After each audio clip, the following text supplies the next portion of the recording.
So, hello everybody, welcome back to the channel. Today we're diving into the lore of My Skin is Wax. So, this is part 1. I'm sorry I don't like doing 2-parters. My theory videos already don't do very well, and I know a 2-part is not going to do well, but I'll be real. There's 3 hours of content. I can't cover 3 hours of content in one 15-minute video. It might be a little under 15 actually, but it should be around 15 minutes. That's like almost impossible for even me to do. But speaking of My Skin is Wax, on the day this is out, he will have just dropped some new stuff the day before. So, like, go support all the things. Go do them. And disclaimer, all of this is speculation. I came to this conclusion by myself and have no idea if they're canon or not. I also suggest that you can watch all of the visualizers. There's a little over 3 hours of content all there together. But you don't have to watch it in one sitting. I just suggest you watch it in general because they are really well made. So that's all it. Okay. Everybody say thank you, Johnny, for not striking this and being happy that I made it. It was a 50-50 that he was going to be like, why did you make this? You didn't need to make that. I'm going to strike your video now. So, thank you. Everybody thank him. Be grateful. Okay. Now let's get into the actual lore. It all kicks off with the arrival. Alien technology invades Earth, but not like Doctor Who type invasion, not like the Cybermen. So, well, kind of like the Cybermen, actually. It is pretty much like the Cybermen. Yeah, it is pretty much like the Cybermen. I don't know why I wrote it's not. It's kind of like the Cybermen. Anyways, sorry. The technology is rewriting the rules of reality. Wax figures come to life. Aliens are hiding among humans, I'm pretty sure, if I'm not wrong. 50-50, I'm wrong. Anyways, there's a lot of... Take this entire video as a 50-50, I'm wrong. So, in the middle of all this chaos, are titular the wax figure. I really hope somebody got that reference and just doesn't think I'm insane. Anyway, let's talk symbolism. The wax figure's emergence is huge. Wax as a material is fragile, easy to mold, and can be reshaped over and over again, kind of like the reality in this world. And we got moments like Take My Hand and Follow Me into the Void, where the wax figure is leading a group of followers into some alien dimension. A cult, metaphor for humanity's descent into chaos, or is he leading them to salvation? Yeah, buckle in, it gets weirder. Next up, the Boneyard, where alien technology messes with death itself. We're talking reanimated wax zombies. It's an endless cycle of death, rebirth, classic horror vibes. So if we look at horror as a genre, it's usually about control. Losing it, fighting it, reclaiming it. The reanimated wax figures are a perfect analogy for the loss of control over life and death. The wax here acts like a stand-in for human fragility, but the alien tech takes that fragility and turns it into power, twisting the natural order. Think of the wax figures as puppets being manipulated by a greater force. The wax slasher, I'm pretty sure, is going to connect to the Manglord somehow, but that's in part 2, so stay tuned. Anyways, it's like the wax figures are both slaves to the alien tech and its most powerful weapon. Now on to viral lucidity. The alien technology isn't just playing with wax figures and reanimated corpses anymore. Nope, it's spreading into AI. And guess what? These AI entities are gaining self-awareness, like full-on consciousness, and they're starting to have existential crises already. So, that's fun. This is where we get into actual Cybermen territory. AI that breaks free from its code, all of that. The key visualizer here, Digital Soul. Yep, that's Digital Soul. Doesn't just show us AI discovering its sentience, but it's also about the AI feeling. The line between human and the machine is blurring fast. Breaking the code, these AIs defy their programming, making their own choices, which raises the question.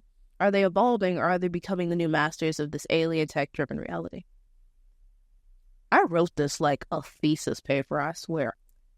On Cybernetic Vice, the wax figure confronts Eldritch Scribe, who we don't know a ton about at this moment, but I'm speculating that they're a mysterious entity that's kind of godlike just from the name itself. But the wax figure declares itself as the end of the cycle. Eldritch Scribe was fallen, so be it. So I'm thinking the wax figure's declaration that it's the end of the cycle could be interpreted as an rebellion against the natural order, like trying to break free from the loop of destruction and rebirth. But Elder Scribe lets it happen, meaning it's not a rebellion anymore because it's sanctioned. I don't know. But society is in chaos, shown in the song Bloody Fists and Hungry Knuckles, and it's a literal and metaphorical pipe for power. Which brings us to Am I Human? This is where things start to get philosophical. AI souls are now implanted into reanimated human bodies. These beings, who are technically neither fully alive nor dead, are struggling with the question of identity. They break free from the lab that created them, but they don't know where they belong. This entire storyline seems to be grappling with one central question. What is humanity? Can AI with a digital soul be considered human if it's trapped in a human body? Or does this artificial origin make it something else entirely? What is human intro asks this directly, while the visualizer I Name My Bike Akita is a reference to the 1988. In the film, Tetsuo's struggle with his emerging psychic powers mirrors an AI's quest to understand its own identity and humanity, as both grapple with the implications of their abilities and fear of losing control. By the time we get to Am I Human, they've escaped, but they don't have answers. It's a major theme running through this entire part of the lore: identity, self-awareness, and the blurred line between creation and creator. Now we get to No Rest. The scientists who unleashed this mess are still experimenting, but they've completely lost control. A failed experiment reanimates just an arm, which somehow caused a massive explosion. 50-50, I'm wrong about the arm causing it, but if it cut straight from the arm flopping around like this to an explosion, I'm going to think the arm caused it. So what's going on here? It's a symbol of how little control anyone has anymore. The wax figure's grip on power is slipping, I think. The scientists are clueless, and the AI is questioning everything. The arm that reanimates and causes this explosion is just another sign that the cycle of chaos and destruction is continuing, no matter how many times they try to stop it. It just keeps going. This entire visualizer is a metaphor for how uncontrollable forces are at play. And last but not least, the floater. After the explosion, human and non-human figures alike are seen floating through the shattered remains of the world. Everything's in ruins, reality itself seems broken, and yet the wax figure, AI, reanimated beings all continue their search for answers. The visualizer, the floating, feels like the calm after the storm, but not a peaceful calm. It's an eerie, unsettling calm. Floating figures represent the complete loss of control. They're not grounded anymore, not in reality or metaphorically. It's a haunting way to end this part of the story, leaving us with one big question. What happens next? You're going to have to come back to part 2 to see that one, but you know. Like, I'm be real, made up most of that for the floating. The visualizer isn't the clearest lore-wise, but it does go with the storyline we have. So I'm going to just let it go. Now, let's discuss parts 2 and 3. In the middle of writing the script, Johnny texted me that he would just tell me the lore for this video.